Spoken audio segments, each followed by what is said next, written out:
ഈ രാഷ്ട്രീയ കാലാവസ്ഥയിൽ ന്യൂസ് പ്ലസ് ചോദിക്കുന്നു, അവർ മതരാഷ്ട്രവാദികളല്ലേ? കോൺഗ്രസ് നേതാവ് രാജു പി നായർ ആണ് തത്സമയം ചേരുന്നത്. സ്വാഗതം രാജു പി നായർ.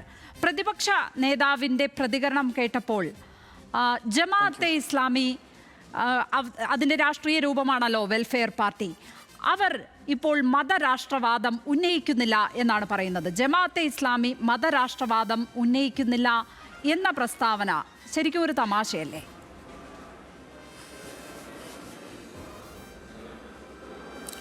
അല്ല, ആ തമാശ ആണോ എന്താണെന്നുള്ളത് നമുക്ക് എന്തായാലും വസ്തുതകളനുസരിച്ച് നോക്കാം. പക്ഷെ അതിനു മുമ്പ് ഈ മതരാഷ്ട്രവാദം ഉന്നയിച്ചിരുന്നവരാണ് എന്നാണല്ലോ ഈ CPM-ൻ്റെ. അപ്പം ഈ CPM-നൊപ്പം നിന്നപ്പോൾ മതരാഷ്ട്രവാദം പ്രശ്നമായിരുന്നില്ലേ? CPM-നൊപ്പം നിന്നപ്പോൾ ഇവരുടെ എക്സ്ട്രീമിസം പ്രശ്നമായിരുന്നില്ലേ? എത്ര പ്രാവശ്യം ഇവരെത്ര വർഷം, എത്ര തെരഞ്ഞെടുപ്പിൽ ജമാഅത്തെ ഇസ്ലാമിയുടെ പിന്തുണ മേടിച്ചുകൊണ്ടാണ് പിണറായി വിജയൻ ഉൾപ്പെടെയുള്ള LDF തെരഞ്ഞെടുപ്പുകൾ നേരിട്ടുന്നത്? ഒരിക്കൽ ഒരു ഘട്ടത്തിൽ ജമാഅത്തെ ഇസ്ലാമായി ഇവർ സംസാരിച്ചതിനെ സംബന്ധിച്ച് രമേശ് ചെന്നിത്തല പറഞ്ഞപ്പോൾ പിണറായി വിജയൻ പറഞ്ഞത്, ഞങ്ങൾ അവരോട് സംസാരിച്ചു, അവർ തലയിൽ മുണ്ടിട്ടല്ല വന്നത്, ഞങ്ങൾ അവരോട് സംസാരിക്കുന്നത് രമേശ് ചെന്നിത്തലയ്ക്ക് എന്തിനാണ് ഇത്ര വേവലാതി എന്നല്ലേ ചോദിച്ചത്. 2009 വളരെ പരസ്യമായിട്ട് തന്നെ ജമാഅത്തെ ഇസ്ലാമിയുടെ പിന്തുണ ഞങ്ങൾക്കാണ് എന്ന് അഹങ്കരിച്ചവരല്ലേ? ദേശാഭിമാനിയിൽ ജമാഅത്തെ പിന്തുണയുടെ ഇതിനെ ആശാവഹവും ആവേശകരവും എന്നെഴുതിയല്ലേ? ഇപ്പോൾ ആവേശവും ആവേശകരവും ഒക്കെ പോയോ? PDP-യുമായി എത്ര നാൾ ഇവർ സഖ്യത്തിലായിരുന്നു? പിണറായി വിജയൻ PDP-യിലെ അബ്ദുൽ നാസർ മദനി വരാൻ വേണ്ടി മണിക്കൂറുകളോളം ഒരു തെരഞ്ഞെടുപ്പ് വേദിയിൽ കാത്തിരുന്നത് നമുക്ക് ഓർമ്മയില്ലേ? ഏത് PDP-യാണ്?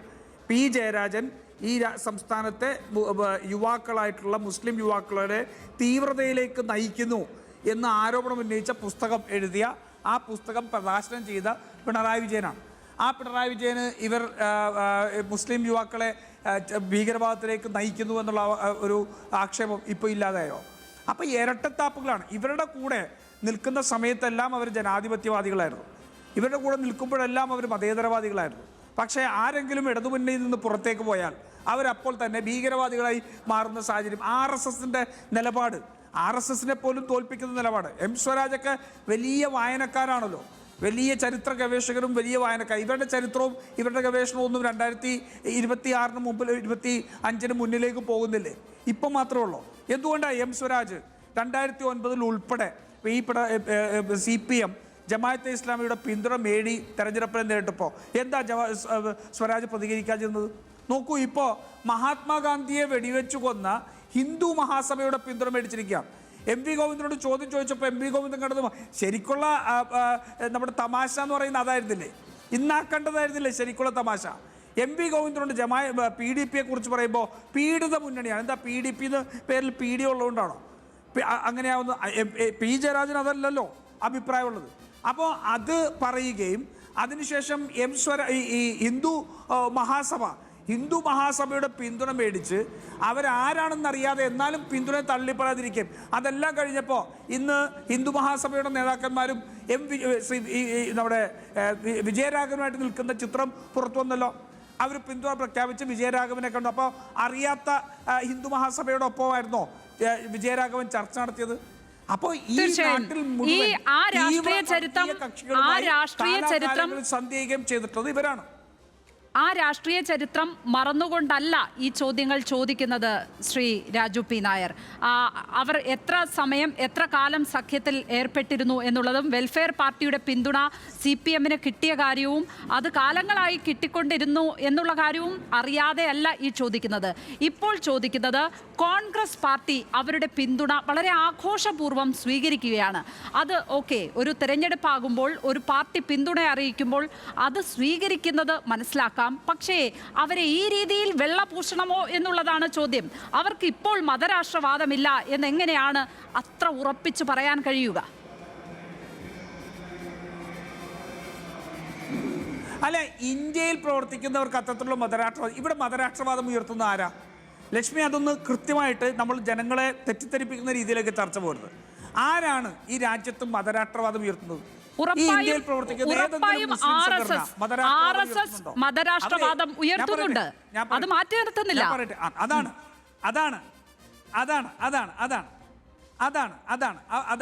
അപ്പൊ നോക്കൂ, പലപ്പോഴും മുസ്ലിം വിഭാഗത്തിൽപ്പെട്ടവർ അനുഭവസ്ഥരാണ്, അല്ലെങ്കിൽ അവർ പീഡിപ്പിക്കപ്പെടുന്നവരായിട്ട് മാറിക്കൊണ്ടിരിക്കുക.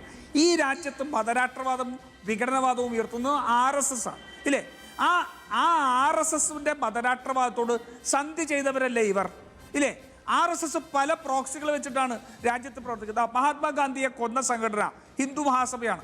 ആ ഹിന്ദു മഹാസഭയ്ക്ക് സംഘപരിവാറുമായി യാതൊരു ബന്ധവുമില്ല. ലക്ഷ്മിക്ക് ഹിന്ദു മഹാസഭ സംഘപരിവാറിൻ്റെ ശബ്ദമല്ലാതും ആ ഹിന്ദു മഹാസഭയുടെ പ്രസിഡന്റായിരുന്ന ഈ ലോകത്തിന് ഹിന്ദുത്വം എന്ന ആ വർഗീയ ആശയം നൽകിയ VD സവർക്കറിന് ഹിന്ദു മഹാസഭയായിട്ട് ബന്ധമില്ലാന്ന് ലക്ഷ്മി വിശ്വസിക്കുന്നുണ്ടോ? ഇല്ലല്ലോ. അങ്ങനെ ഞാൻ വിശ്വസിക്കുന്നില്ല. നാളെ അങ്ങനെ ഒരു പ്രസ്താവന CPM-ന്റെ ഭാഗത്ത് നിന്ന് ഉണ്ടായാൽ ഉറപ്പായും അത് ചോദ്യം ചെയ്യപ്പെടുക തന്നെ ചെയ്യും. ഞാൻ ചോദിക്കുന്നത് ഇതാണ്, ഇപ്പോൾ നമ്മുടെ നാട്ടിൽ പ്രവർത്തിക്കുന്ന ജമാഅത്തെ ഇസ്ലാമിക്ക് അങ്ങനെ ഒരു ആശയമില്ല എന്ന് ഉറപ്പിച്ചു പറയാനാകുമോ എന്നുള്ളതാണ്. അവരുടെ ഭരണഘടനയിൽ എന്താണ് എഴുതി വച്ചിരിക്കുന്നതെന്ന് എനിക്കും രാജു പി നായർക്കും കൃത്യമായി അറിയാം അല്ലേ?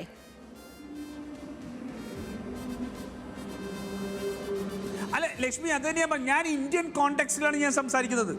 ആ ഇന്ത്യൻ കോണ്ടെക്സ്റ്റിൽ ഈ RSS പോലെ ഇവിടുത്തെ ഹിന്ദുത്വ രാഷ്ട്രമാക്കി മാറ്റണം എന്ന് പറഞ്ഞവരുടെ വോട്ട് ഞങ്ങൾ സ്വീകരിച്ചിട്ടുണ്ടെന്ന് പറഞ്ഞ ആളാണ് മുഖ്യമന്ത്രി പിണറായി വിജയൻ അല്ലേ? ഞങ്ങൾ ഒരു കാലത്ത് ഞങ്ങൾ RSSന്റെ വോട്ട് വേണ്ട എന്ന് പറഞ്ഞിട്ടുണ്ട്, പക്ഷേ എല്ലാ കാലവും അത് വേണ്ട എന്ന് ഞങ്ങൾ പറഞ്ഞിട്ടില്ല എന്ന് ഈ സമൂഹത്തോട് വിളിച്ചു പറഞ്ഞ ആളല്ലേ?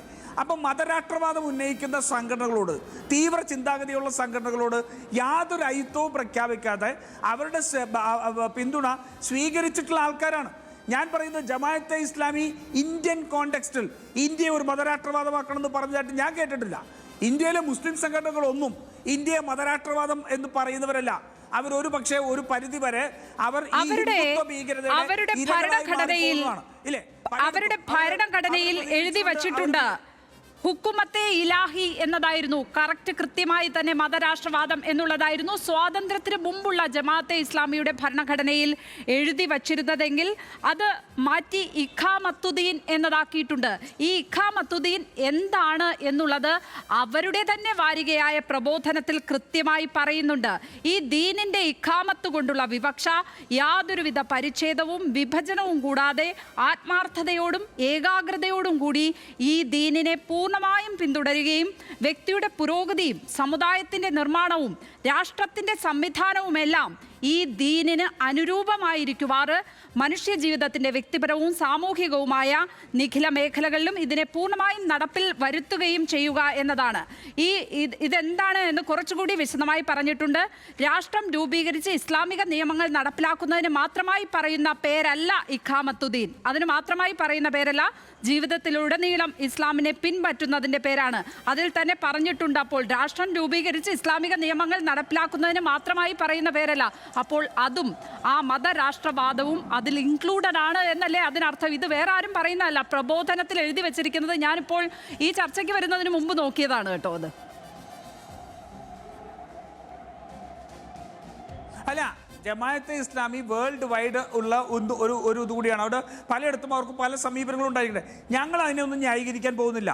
ഞങ്ങളിവിടെ ചോദിക്കുന്നത്, ഞങ്ങൾ ആവശ്യപ്പെടാതെ ഒരു തെരഞ്ഞെടുപ്പിൽ ഞങ്ങൾ വെൽഫെയർ പാർട്ടി ഞങ്ങളെ സഹായിക്കാമെന്ന് പറയുന്നു, ഞങ്ങളോട് പിന്തുണ പ്രഖ്യാപിക്കുന്നു. ഞങ്ങൾക്കതുമായി ഞങ്ങളുമായിട്ട് ചർച്ച നടത്തിയത് എന്തെങ്കിലും ഒരു വാർത്ത നിങ്ങൾക്ക് കയ്യിലുണ്ടോ? ഒരു തെരഞ്ഞെടുപ്പിൽ അവർ പിന്തുണ പ്രഖ്യാപിക്കും. പക്ഷേ ഹിന്ദു മഹാസഭയെ പോലെ ഒരു തീവ്ര സംഘടനയോട് ചർച്ച നടത്തിയിട്ട് അവരുടെ പിന്തുണ സ്വീകരിക്കുകയും RSSനോട് ചർച്ച നടത്തിയിട്ട് അവരുടെ പിന്തുണ സ്വീകരിക്കുകയും ചെയ്യുന്ന CPM-ന് ഇതിനെ കുറ്റപ്പെടുത്താൻ എന്ത് അവകാശം എന്നുള്ളതാണ്. ചരിത്രം പോലും മറന്നുകൊണ്ട്, പിണറായി വിജയൻ പറഞ്ഞ പ്രസ്താവനകളെ പോലും മറന്നുകൊണ്ട്, തെരഞ്ഞെടുപ്പുകളിൽ അവിടെ നടത്തിയ നീക്കുപോക്കുകളെ മറന്നുകൊണ്ട്, ഇതെല്ലാം മറന്നുകൊണ്ട് പറയുന്നത് ഇരട്ടത്താപ്പാണ്. ഞങ്ങൾ ഒരു ജമാഅത്തെ ഇസ്ലാമിയുടെയും ഒരു സംഘടനയുടെയും പടിക്കൽ പോയി ഞങ്ങൾ ചർച്ച നടത്തിയിട്ടില്ല. ഞങ്ങൾ ആരെയും ഞങ്ങളുടെ ഓഫീസിലേക്ക് വിളിച്ചു വരുത്തിയിട്ടില്ല. വിളിച്ചു വരുത്തിയത് ഹിന്ദു മഹാസഭയുടെ നേതാവിനെ ശ്രീ വിജയരാഘവനാണ് വിളിച്ചു വരുത്തിയത്. അതാണ് വന്നത്.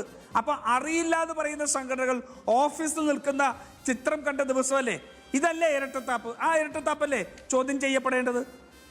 തീർച്ചയായും ഹിന്ദു മഹാസഭയെ ന്യായീകരിക്കുന്ന, അവരുടെ പിന്തുണ പറ്റുന്നു എന്ന് പരസ്യമായി പ്രഖ്യാപിക്കുന്ന ഒരു സാഹചര്യം CPM-ന്റെ ഭാഗത്തു നിന്നുണ്ടാകുമ്പോൾ അത് ചോദ്യം ചെയ്യപ്പെടുക തന്നെ ചെയ്യും. ആ കാര്യത്തിൽ മാധ്യമങ്ങൾക്ക് ഏതായാലും ഇരട്ടത്താപ്പില്ല, ഈ മാധ്യമ സ്ഥാപനത്തിന് എന്തായാലും അതില്ല.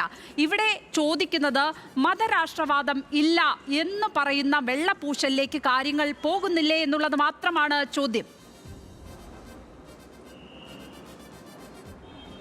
അല്ല, ഇന്ത്യയിലെ സംബന്ധിച്ചുള്ള ഇന്ത്യൻ കോണ്ടെക്സ്റ്റ് ആണ് നമ്മൾ ഇതിനകത്ത് നോക്കുന്നത്. ഇന്ത്യൻ കോണ്ടെക്സ്റ്റിനകത്ത് അത്തരത്തിലൊരു നിലപാട് എടുത്തതായിട്ട് ലക്ഷ്മിക്ക് പറയാൻ കഴിയുമോ? അവരുടെ ഭരണഘടനയിൽ പറഞ്ഞിരിക്കുന്നത് ആഗോള സാഹചര്യമല്ല. ഇന്ത്യയിൽ ജമാഅത്തെ അവർ മലയാളത്തിൽ തന്നെ എഴുതി വെച്ചിരിക്കുന്ന കാര്യമാണ്. ഞാൻ അവരുടെ ഭരണഘടന പറഞ്ഞോളൂ. അല്ല, ഞാൻ അതിന്റെ വിശദാംശങ്ങളിലേക്ക് പോകുന്നില്ല. പക്ഷെ ഞാൻ ചോദിക്കുന്നത് ലക്ഷ്മിയുടെ അഭിപ്രായത്തിൽ, ലക്ഷ്മിയുടെ ആർക്കൈവ്സിൽ, അല്ല ലക്ഷ്മിയുടെ ഓർമ്മയിൽ ജമാഅത്തെ ഇസ്ലാമി ഇന്ത്യ ഒരു ഹിന്ദു രാഷ്ട്രമാക്കി മാറ്റണം, അല്ല ക്ഷമിക്കണം, ഇസ്ലാമിക രാഷ്ട്രമാക്കി മാറ്റണം എന്ന് പറഞ്ഞിട്ടുള്ള സ്റ്റേറ്റ്മെന്റ് അങ്ങയുടെ കയ്യിലുണ്ടോ? അവർ ആരുടെ ആശയങ്ങളെയാണ് പിൻപറ്റുന്നത് എന്ന് അറിയാമല്ലോ. ഞാൻ അങ്ങോട്ട് ചോദിക്കാം. മൗലാന മൗദൂദിയുടെ ആശയങ്ങൾ പിൻപറ്റുന്ന ഒരു സംഘടനയാണ് അവർ. മൗദൂദി എന്തിനു വേണ്ടിയാണ് നിലകൊണ്ടിരുന്നത് എന്നും അദ്ദേഹം തീവ്രമായി വാദിച്ചിരുന്നത് എന്തിനു വേണ്ടിയാണ് എന്നും നമ്മൾക്ക് എല്ലാവർക്കും അറിയാവുന്നതാണ്. പാകിസ്ഥാനെ ഇസ്ലാമിക രാഷ്ട്രമാക്കാൻ വേണ്ടി സമരം ചെയ്ത വ്യക്തിയാണ്. ആ വ്യക്തിയുടെ 10ഓളം പുസ്തകങ്ങൾ വായിച്ചെങ്കിൽ മാത്രമേ അവരുടെ വിദ്യാർത്ഥി സംഘടനയിൽ പോലും അംഗത്വം കിട്ടുകയുള്ളൂ. ഈ സാഹചര്യങ്ങളൊക്കെ നിലനിൽക്കെ ജമാഅത്തെ ഇസ്ലാമി മതരാഷ്ട്രവാദികളല്ല എന്ന് പറയുന്നതിൻ്റെ രാഷ്ട്രീയമാണ്, സാങ്കത്യമാണ് മനസ്സിലാകാത്തത്. അല്ല, എൻ്റെ ചോദ്യം ഇതാണ്. എൻ്റെ ചോദ്യം, കഴിഞ്ഞ 30 വർഷം പിണറായി വിജയന്റെ ഒക്കത്തിരുന്നപ്പോൾ ഇവർ മതരാഷ്ട്രവാദികളായിരുന്നില്ലേ? പിണറായി വിജയൻ പാലൂട്ടി വളർത്തിക്കൊണ്ടിരിക്കുമ്പോൾ ഇത് മതരാഷ്ട്രവാദികളായിരുന്നില്ലേ? ISS നിരോധിച്ചതിനു ശേഷം PDP എന്ന കക്ഷി ഉണ്ടാക്കിയപ്പോൾ അവരൊക്കത്തിരുന്നപ്പോൾ മതരാഷ്ട്രവാദമായിരുന്നില്ലേ, തീവ്രവാദമായിരുന്നില്ലേ?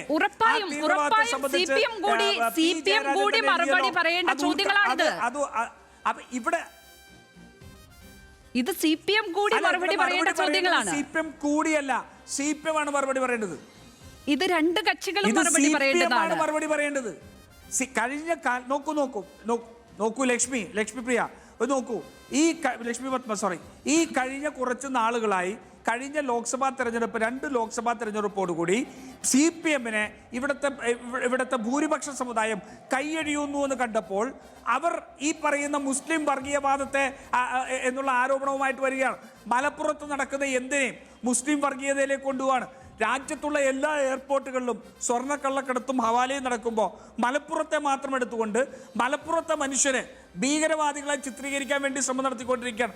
അതിൻ്റെ ഭാഗമായിട്ട് ഈ രാജ്യത്തെ മുസ്ലിങ്ങളെ മുഴുവൻ അന്യവൽക്കരിക്കാൻ നിന്നുള്ള RSSന്റെ രാഷ്ട്രീയത്തെ അതെടുക്കുകയാണ്. ഇപ്പം ജമാഅത്തെ ഇസ്ലാമി രാഷ്ട്രീയത്തെ പിൻപറ്റുമെന്ന് പറഞ്ഞല്ലോ. RSSന്റെ രാഷ്ട്രീയത്തെ പിൻപറ്റുന്നതല്ലേ പിണറായി വിജയന്റെ നിലപാട്? RSSന്റെ ഒരു തീവ്രവാദ സംഘടനയെ RSSന്റെ ജനറൽ സെക്രട്ടറിയെ പോയി കണ്ട ഒരു ADGP-യെ പോലും DGP ആക്കാൻ ശ്രമിച്ചുകൊണ്ടിരിക്കുന്ന പിണറായി വിജയനാണ് ഇല്ലേ? ഹിന്ദു മഹാസഭയുടെ പിന്തുണ എന്ന് പറയുന്നത് അത്ര ചെറുതായിട്ട് നിങ്ങൾക്ക് കാണാൻ പറ്റുമോ?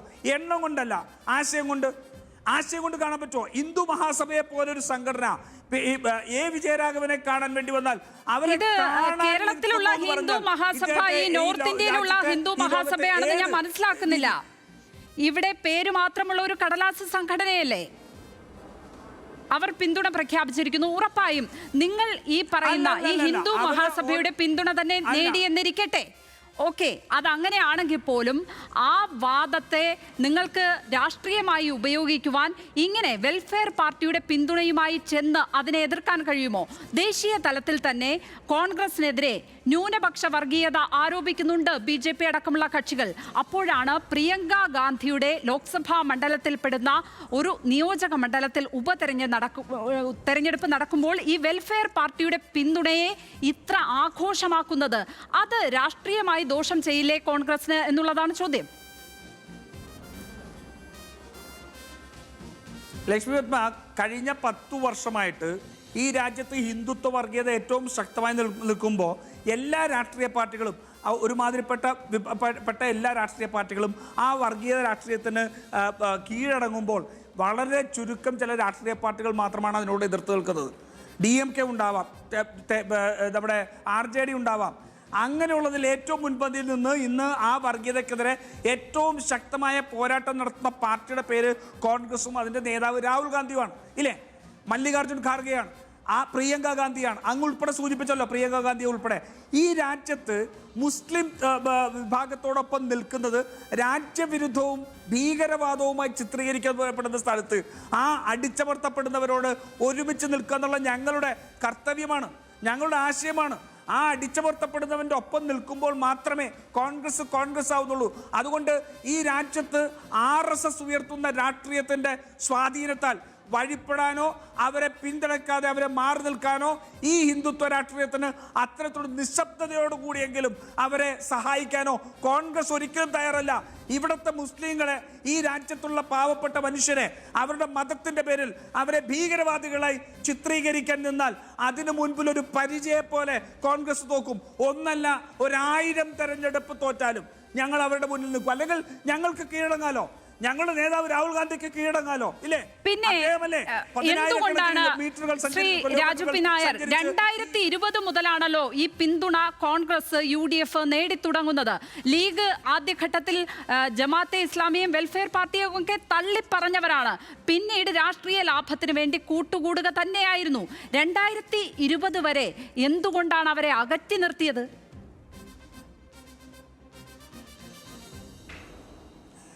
അകറ്റി നിർത്തിയല്ല, അവർ CPM ഒപ്പം ആയിരുന്നില്ലേ? അവർ CPM ഒപ്പം നിൽക്കുമ്പോൾ അവർ CPM ഞങ്ങൾ അകറ്റി നിർത്തുന്നതാണോ? നോക്കൂ, ഈ രാജ്യത്തൊരു രാഷ്ട്രീയ മാറ്റം ഉണ്ടാവണം. ഈ രാജ്യത്ത് ന്യൂനപക്ഷങ്ങളെ സംരക്ഷിക്കാൻ കോൺഗ്രസിന് മാത്രമേ കഴിയൂ എന്ന് പറയുമ്പോൾ തെരഞ്ഞെടുപ്പ് സമയത്ത് അവർ നിരുപാധികമായിട്ടുള്ള പിന്തുണ പ്രഖ്യാപിക്കുന്നു, ഇല്ലേ?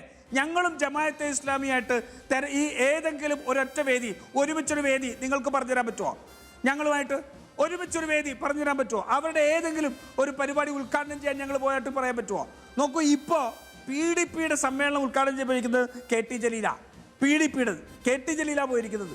ഞങ്ങൾ തെരഞ്ഞെടുപ്പുകളിൽ ഞങ്ങൾ ആവശ്യപ്പെടാതെ അവർ ഈ രാജ്യത്ത് മതനിരപേക്ഷത നിലനിൽക്കണമെങ്കിൽ കോൺഗ്രസിന് മാത്രമേ കഴിയൂ എന്ന് പറഞ്ഞുകൊണ്ട് പല ജനവിഭാഗങ്ങൾ പിന്തുണ അർപ്പിക്കുമ്പോൾ ആ പിന്തുണ ഞങ്ങൾ എന്തിനാ തള്ളി പറയുന്നത്? പ്രിയങ്ക ഗാന്ധി ഈ മലപ്പുറത്ത് ഈ വയനാട് മത്സരിച്ചപ്പോൾ നിലമ്പൂർ എത്ര വോട്ടാണ് കിട്ടിയത് ലക്ഷ്മി?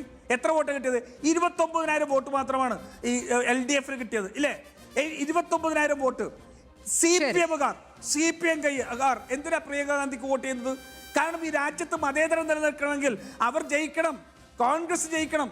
ആ ബോധ്യമുള്ളവര് കോൺഗ്രസിന് പിന്തുണ നൽകുമ്പോൾ ഞങ്ങൾ എന്തിനത് വേണ്ട എന്ന് പറയുന്നു? വ്യക്തമാണ് നിലപാട്. ശ്രീ രാജു പി നായർ, വളരെയധികം നന്ദി. ഞങ്ങളോട് ഈ ചർച്ചയ്ക്ക് എത്തിയതിന് വളരെയധികം നന്ദി.